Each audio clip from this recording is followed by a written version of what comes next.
Uh, what is it with me and the extra for DDLC Plus? Anyway, yo, got lots of stuff to do. Uh, Gotta take a shower first and foremost before I do all those stuff though.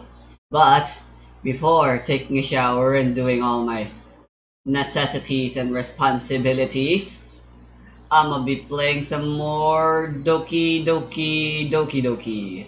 Doki Doki no Waku Waku. A believing heart is my magic!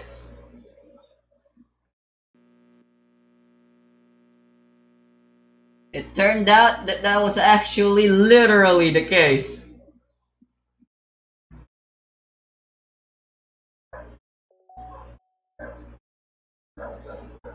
And freaking gotta see if the recording is fine.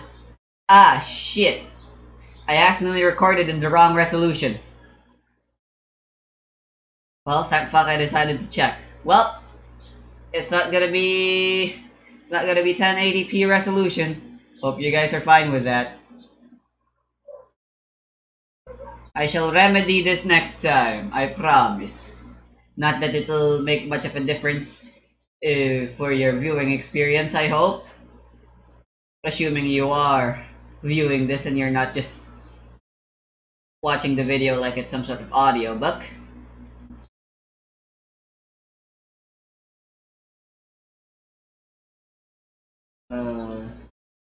I never thought that this would be the end of the fantasy post-reality. Alright. Trust part 2, baby. Let's go. Don't you worry, we'll work out. Just trying to figure out what it's about.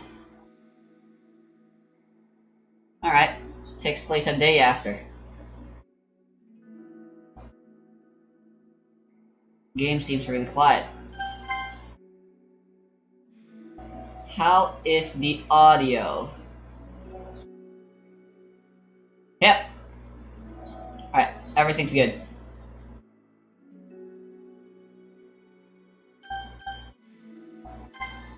Another day passes in a flash, and it's already time for the next club meeting.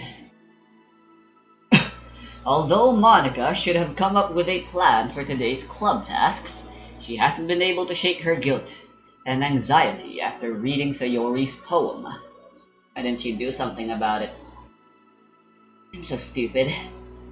How did I let myself be the center of attention?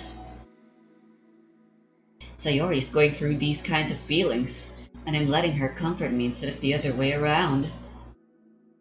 Another unrealistic thing. This is a typical thing to happen whenever there are poems and fanfictions of DDLC. Where apparently Monica and Yuri can like fucking just tell how someone's feeling by reading their poems. Which, you know, I could barely even tell what Parasite was all about when I watched it. And apparently the message of that movie, of that Korean movie, was so obvious. But I didn't get it. So my essay just talked about how trash I thought the movie was and how it was just decent. Not knowing how much of a fucking idiot I was, apparently. Go watch Parasite, I guess. It's on Netflix on America right now. I'm pretty sure, at last. Had to go to uTorrent to be able to watch that so I could make my fucking thesis. Last time, it was for educational purposes. There's apparently legally you're allowed to do shit like that if it's for educational purposes, apparently. Especially if you're a teacher. You know, because teachers don't get paid anyway. That's the sad reality of things. School just sucks, man, for everyone involved. Except for maybe the dean, I don't know. Maybe they have it rough too. What kind of club president does that? This whole time, I didn't think to ask about her own feelings. Also, here I go again with me always constantly pausing to blab on about bullshit no one cares about probably. So much for a stupid vision. I think Monica would have a pyro vision. Sayori enters the club room with her usual facade, smile. But upon seeing the downcast Monica, her smile quickly fades into an expression of concern. Monica? Is everything okay? This is certainly the most terrible way Monica could have been introduced to this side of Sayori. Oof. Then again, Remix had it bad too. And again, yeah, Monica being able to tell Sayori, because the main character, he's kind, he's not an idiot. As far as we can tell, at the very least, he knows what he's doing. He's probably a nerd, and nerds typically have all sorts of useless, pointless, scientific mumbo-jumbo information. And he, along with us, the viewer, the fucking player playing and reading through the poems, probably wouldn't have. I mean, props to you if you're one of the people who were able to figure it out without Sayori literally spelling it out, both to us, the player, and the player character. But whatever. I'm through with the unrealistic stuff, which makes the freaking writing of these side stories. Not sure if this is gonna be the case for the entire rest of the side stories, but it just makes all the more frustrating. They're trying to make the writing quote unquote realistic, as I like to say. I'm such a terrible friend. Are? Question mark? Question mark? I can't. I started doing that because I thought it would add to the comedy of Yuki's 4P, but like I can't help but do it now because I just really like saying it. I just really like saying exclamation mark and question mark really fast. What? Excuse me. Hold on. You guys didn't hear that. I just burped. Sorry. Excuse me. Alright, back to the voice acting. What are you talking about? You're an amazing friend. You guys have barely known each other for a few days. Monica shakes her head. I made this all about myself. Even you said so yesterday. You told me that I'm trying to make the club that I need the most, right? But my problems are so trivial compared to yours. Sayori responds quietly. Just spell it out for her, please. What are you talking about? But as she says that, her face darkens. Through the silence, Sayori mutters her realization. I left my folder here. Monica stares blankly ahead, unable to come up with a response. So I guess Remix was wrong. That folder actually practically spells it out to us. Thanks to Sayori's depression, she actually is genuinely into literature.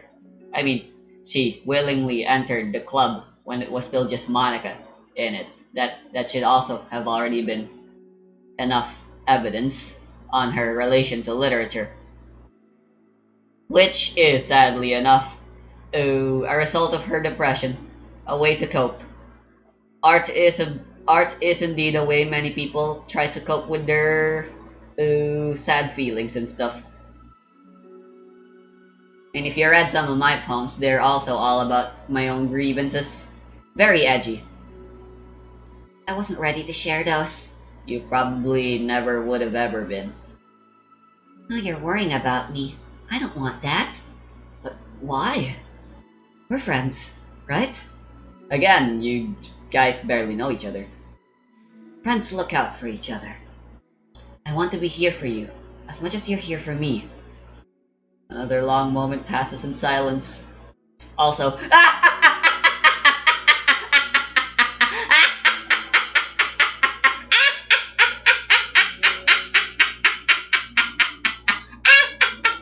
says she wants to be there for Sayori.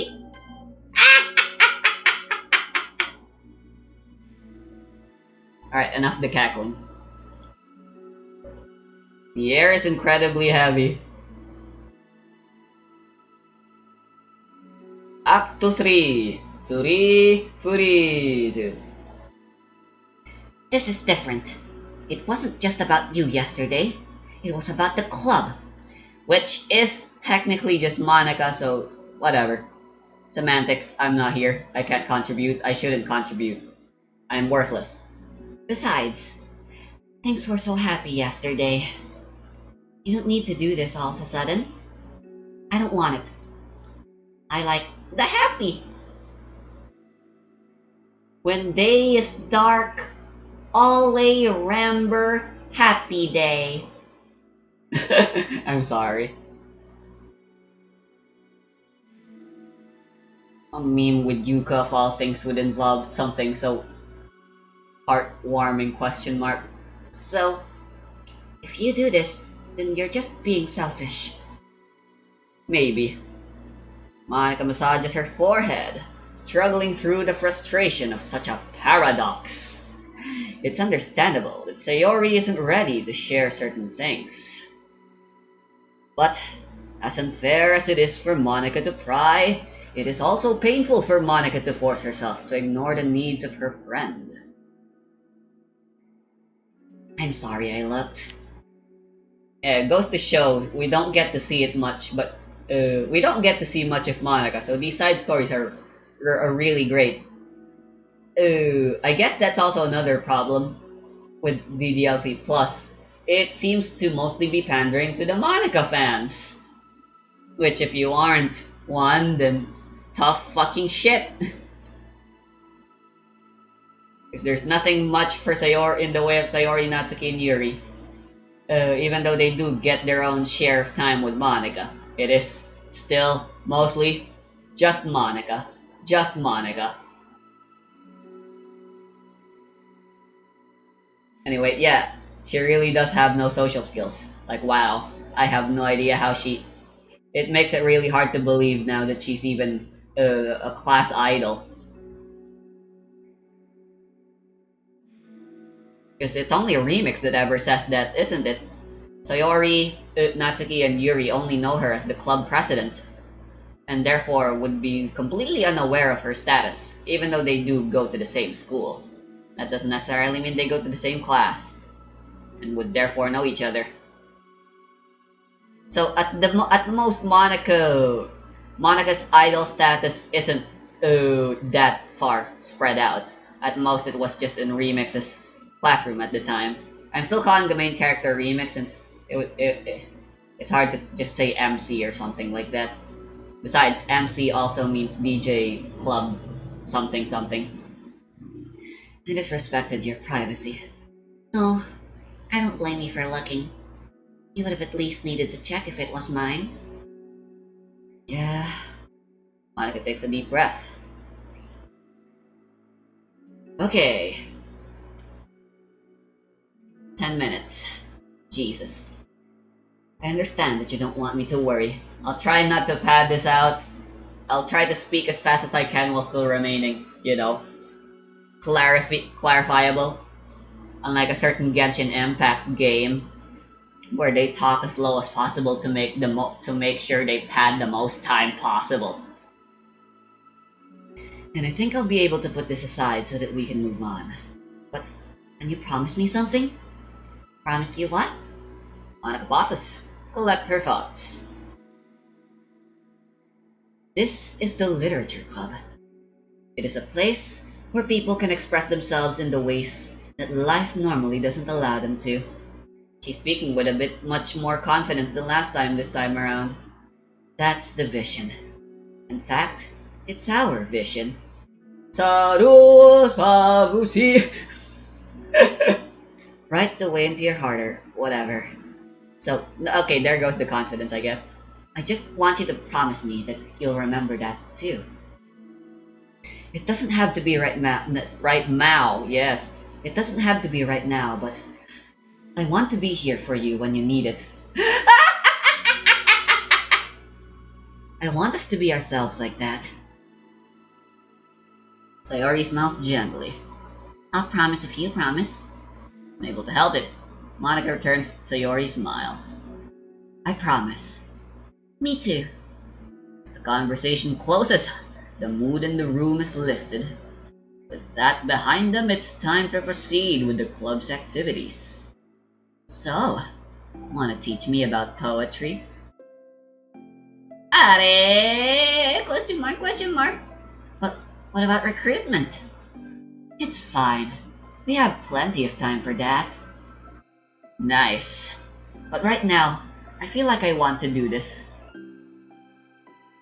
I mean, I do have to fulfill my end of the promise, you know? There's no way I can say no to that. Just don't expect much. I do a lot of writing, but it's not like I'm a scholar or anything. That's fine.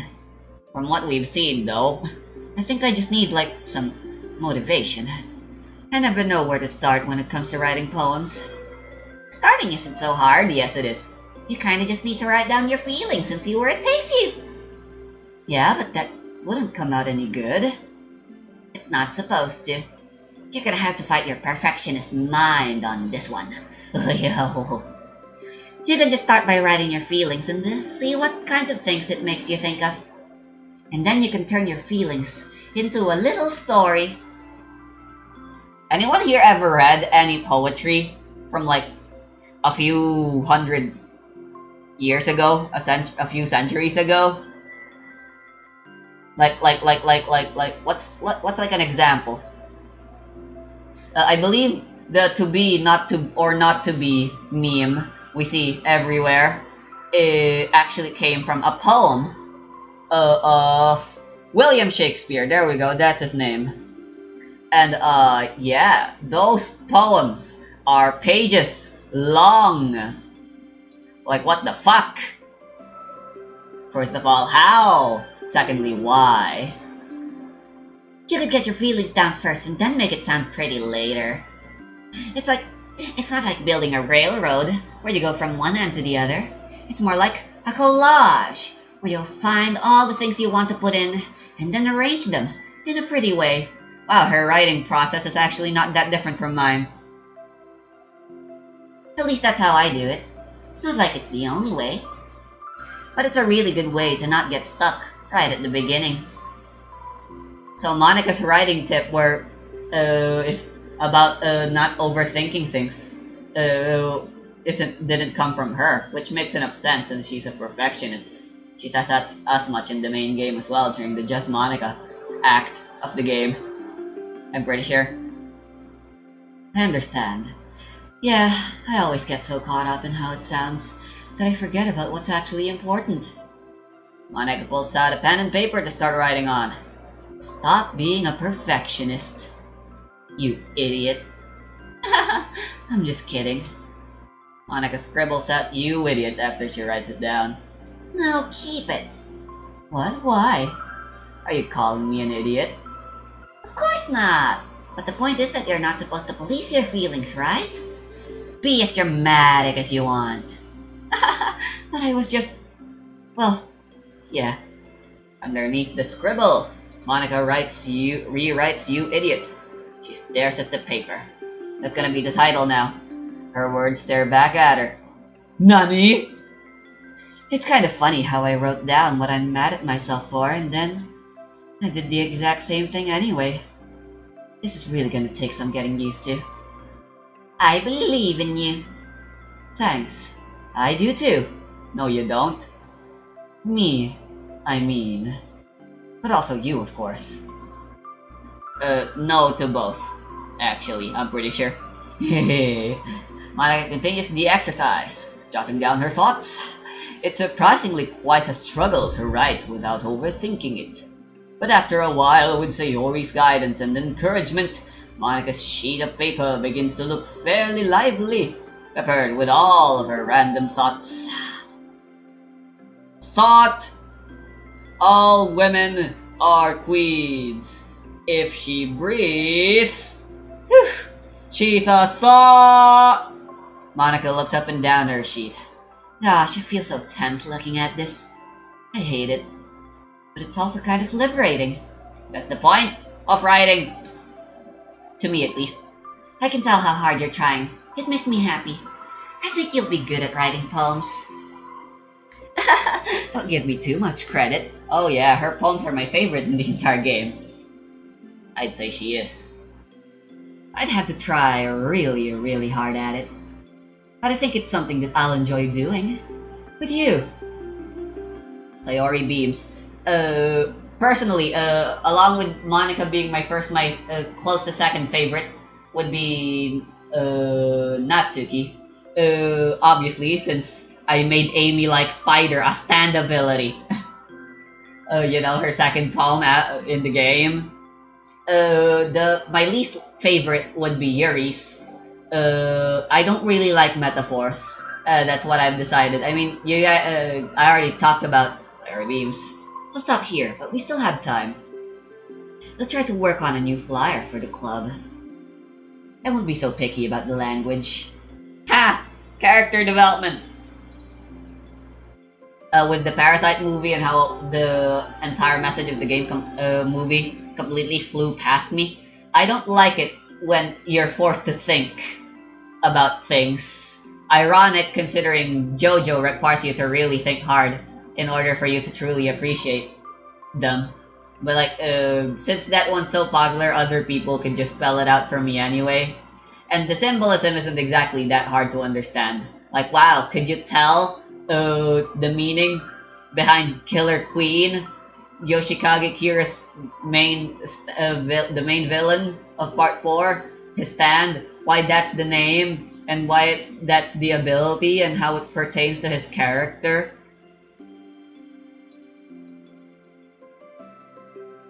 But yeah, when it gets you what you want, and Natsuki, blah blah blah blah blah. As for Monica, I just like how she messes with the paper. Is there something wrong with that? Yay! Let's do it! Ikimashou! Monica and Sayori proceed with the work. With each passing day, the two of them become more confident in the club. Not simply from their recruitment planning, but from their vision as well. Sayori would be Hydro. Not only is it blue her favorite color, it's also fitting for her personality. As their bond strengthens, so does the essence of the literature club. Finally, they begin to truly feel it's only a matter of time before they find more members. As for Yuri and Natsuki, what element would they get? What? Ah shit, I forgot I still have content warning. God damn it. I hate content warnings actually. Cause I technically consider those spoilers. That's why in Archive of Our Own, I have tags disabled.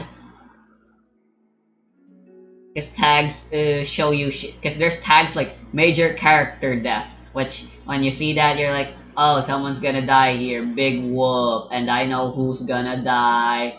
And then just by reading the summary, I can already tell how it's gonna happen. And now there's no point reading the fanfic. Another day passes. As usual, Monica's the first one in the club room. With her is a printout of the revised Literature Club flyer, complete with all the new ideas Monica and Sayori came up with. If only this was the flyer we gave to that one reading girl the other day. It's so much more attractive than that old one. What? New catchphrase is featured clearly in the center of the flyer. Write the way into your heart. Purely common sense would say that one writes from the heart, not into the heart. But the message being delivered is that one can use writing to discover themselves. Hopefully, Monica and Sayori had thought that it would be enough to garner some curiosity from students. Why do I feel so tense looking at this? Monica thinks back to the previous meeting when she performed the writing exercise. Was I always this bad at expressing myself? How am I supposed to be president if I can't even demonstrate what the club is supposed to be about? Don't be an idiot like Remix and forget that Sayori has depression, please. The literature club is truly beginning to take form. Not until it gets new members. It won't. But with that, the weight on Monica's shoulders only becomes heavier. The big club was always about rigid structure, formulating airtight points and counterpoints, and delivering them with conviction. It was about the person on the outside. That's why Monica was so good at it. It existed entirely within her realm of comfort. It's suffocating. I need to break through this mental wall. I need to learn to express myself. For real. Monica pulls out a sheet of paper and grabs her pen. She presses the tip of the pen firmly against the paper. But her hand doesn't move. Instead, a tiny blot of ink collects around the tip of her pen. Monica lifts her pen and stares at that little blotch. For some reason, she feels compelled to run her finger across it. As she does so, the black ink smears across the paper, ruining Monica's canvas. Hey, that could be a deep poem right there. Honestly. Out of spite for herself, Monica presses her pen down once again, letting the ink collect. She creates a second smear on the paper. Come on, Monica. Just move your hand. Monica, right? This is what I get for seeking perfection. A stain. Nice. Powerful. Deep. I like it. Monica slides the paper away from her, and puts her head down on the desk. CG? The air conditioner seems louder today. I'm here? Hi. Monica hears Sayori approach her desk, then stop for a second, probably reading the piece of paper. Then she sits down on the adjacent desk. Bad day. Me too. It's the depression club now, baby. You too. The new flyer looks so good. You've been working so hard. On a club, but also something else, I think. I can't do it. I'm sorry. It's so hard to just be vulnerable. I'm not sure if you guys can hear me saying those hms and hms. Because I do them kind of quietly and not sure if the shirt thing my microphone can pick that up. Sorry. But if I'm like quiet for a few seconds, then you can probably guess what either Monica or Sayori are saying. Sayori takes the sheet of paper from Monica's desk. She writes something down, then stares at it for a while. Can I trust you? With every fiber of my being.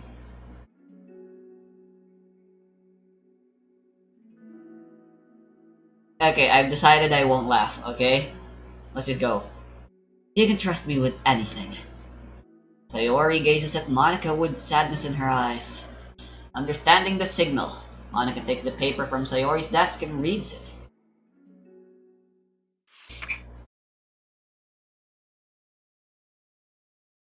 Huh, it's the exact same. Wait.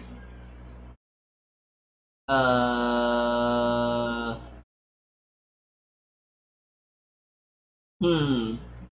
Maybe there's something to this I'm not getting. But on the surface it's pretty obvious. There you go, content warning.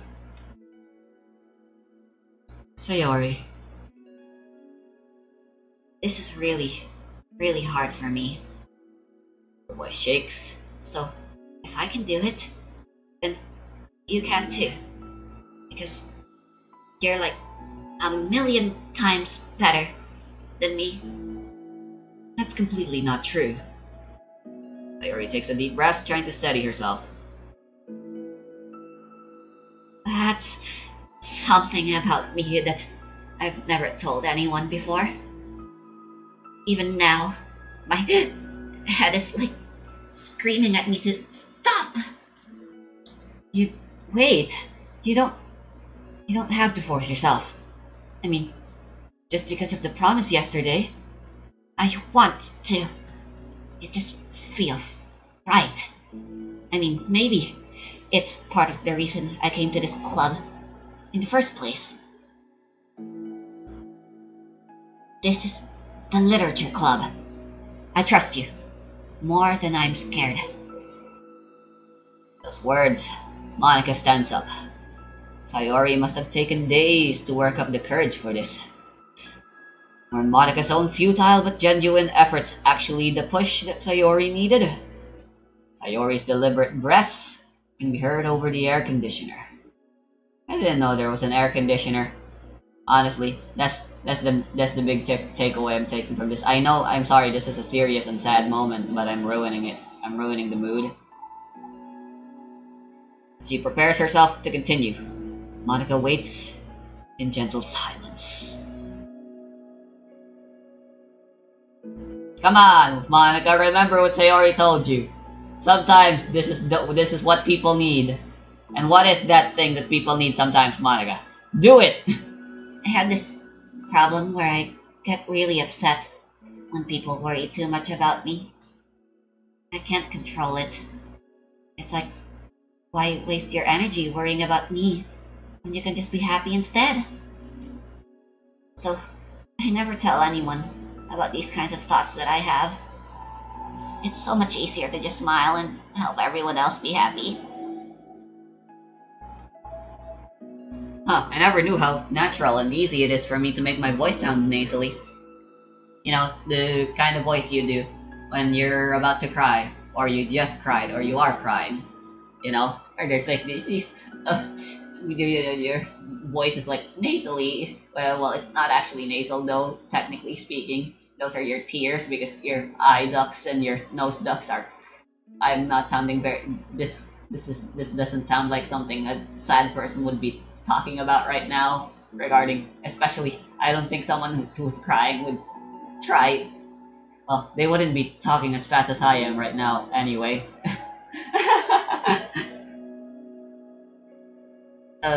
You get the point. Whatever. Let's just move on. But that's terrible.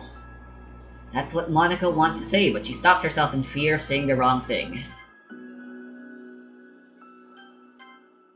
Monica, in the meantime, suffers from too much procrastination. I can relate. It's just that if everyone knew about it, they wouldn't treat me the same anymore. Yeah, that's such an annoying thing to have to deal with, you know? Like, whenever I'm not smiling, everyone would worry about me and ask me what's wrong. Which is exactly what Monica's doing, and was what Remix did as well when Sayori told him. That's a misconception about information. People believe that when information is told to them, that they should do something about it. That they need to react to it. They need to respond. They need to change their life somehow. Like if you got the information, you're adopted or something. That should mean something. It should mean something based on the person who said it, how they said it, and all those other factors. But like, who fucking cares? Information is just that. Information. It means nothing. As paradoxical as that might sound.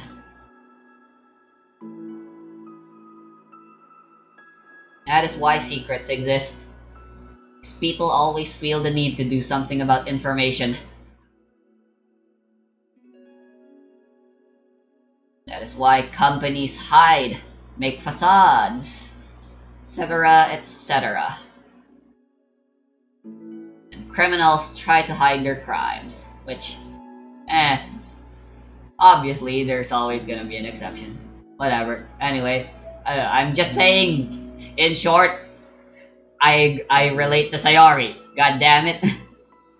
I know that because it used to be like that. Sayori pauses, seeming to recall something in the past. I just want everyone to be happy.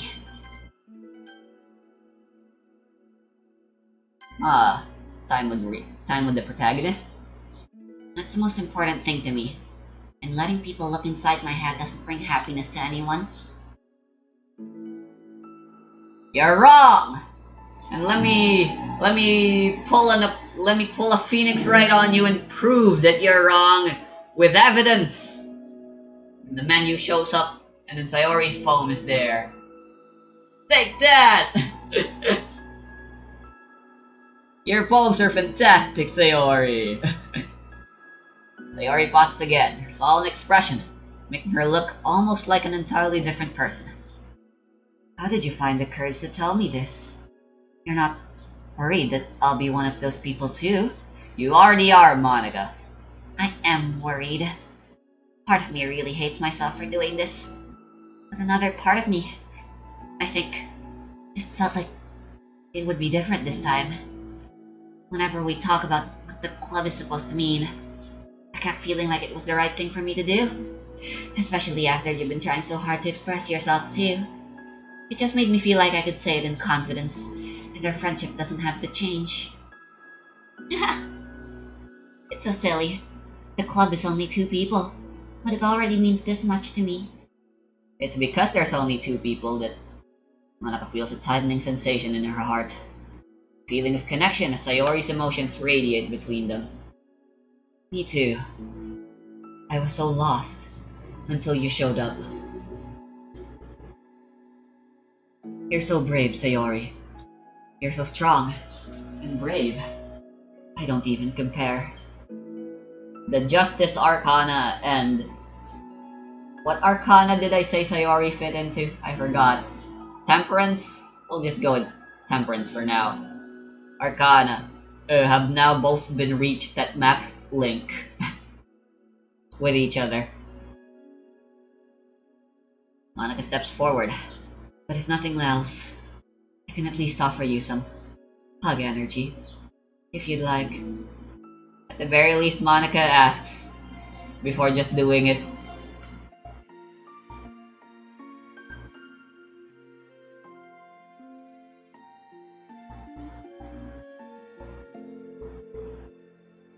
Why won't the mouse disappear? There, that should be good enough. This OST reminds me of freaking Katawa Shoujo for some reason. Wordlessly, and without a smile, Sayori rests her forehead, on Monica's shoulder. Through their contact, Monica can almost feel the torrent of thoughts swimming in Sayori's head. And in this moment enchanted by the air of the club, Monica realizes that of all the days that have passed, this is the one where she really, really hopes that nobody new walks through the door and mistakes them as lovers. I'm sorry. She speaks softly. You're like the sweetest girl I've ever met. A bundle of sunshine, if you would. You can say anything. I'll never judge you. I promise. Sayori's breath begins to quiver.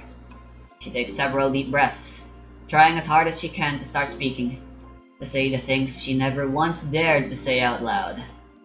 Finally, she speaks in a choked voice. I'm so worthless. Hold on, I can do that better. Hold on. Tears are coming out of my eyes. I can do better. I'm so worthless. That's a good enough take. I'm not a professional, and I'm certainly not intending to try practicing it here. I'm worthless. Everyone would be better off without me. She suppresses a sob as a tear falls down her cheek. I'm just an inconvenience to everyone. Damn it, of all the times for me not to have a face cam, not that anyone would like to see me cry. Hold on, where's my handkerchief? There it is. Maybe I should try auditioning for acting. Apparently I can fake cry at will. I'm just an inconvenience to everyone. I'm not good at anything, and it just feels like everyone just has to put up with me. And I hate it. I hate it! The more Sayori speaks, the more she fails to control her voice, falling victim to the overwhelming sadness clutching at her throat and chest. I don't want to have these thoughts. I want them to go away. And now I'm making you put up with me and I just want to die. As soon as Sayori loses her composure, Monica becomes determined to keep her own. She only wants to be what Sayori needs right now. So she won't let any sadness show.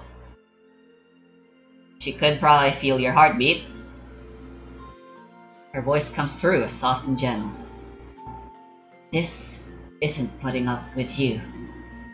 It's just being your friend. Nice.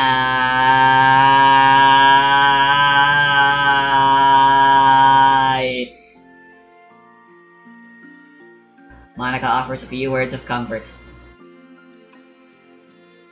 She knows Sayori said it herself, that the thoughts Sayori experiences are ones that don't belong, and Monica can't magically make them go away. She could magically make them become stronger, apparently, sometime in the future. But let's not get into that. The most she can do is help Sayori battle them, like any good friend would do. You have so much value. To me, and your other friends too. This club wouldn't have been the same without you. I really, really mean that. You coming here was the best thing that could have ever happened. Even if we never got any other members, I would still be happy. That's what you brought here. You brought us a vision, and you also brought me happiness. And that's your favorite thing to do, right? Sayori doesn't respond. Monica feels her gentle nod. No more words are needed between them. The two shared their embrace for a while longer, Monica letting Sayori take as much time as she needs.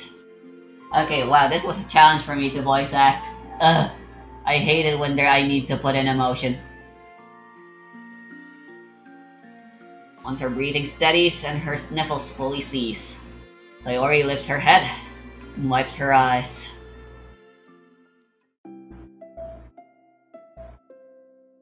I guess I needed that. Some days are harder than others. Well, I'm here whenever you need me.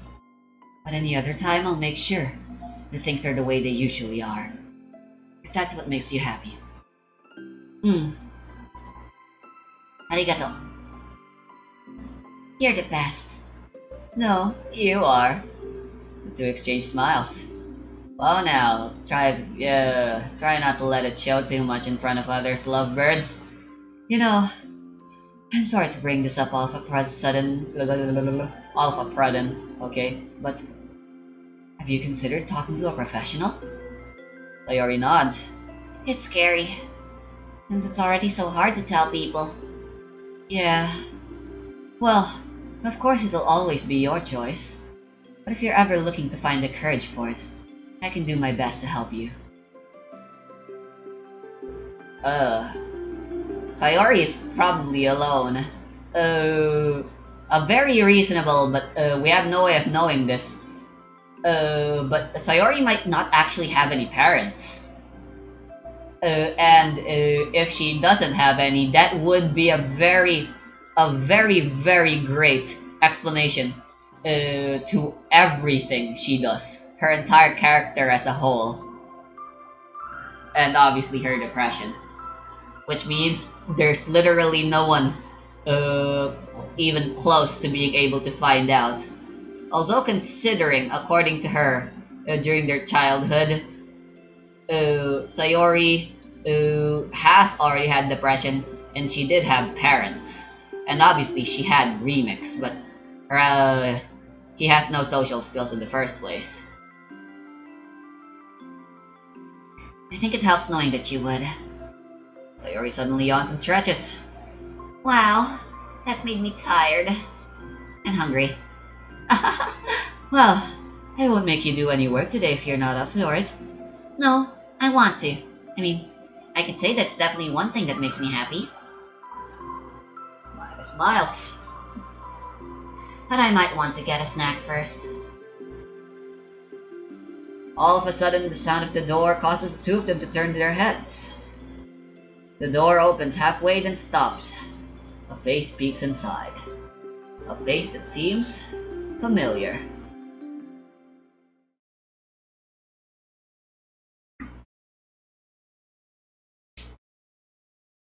Oh wow, that didn't take us long.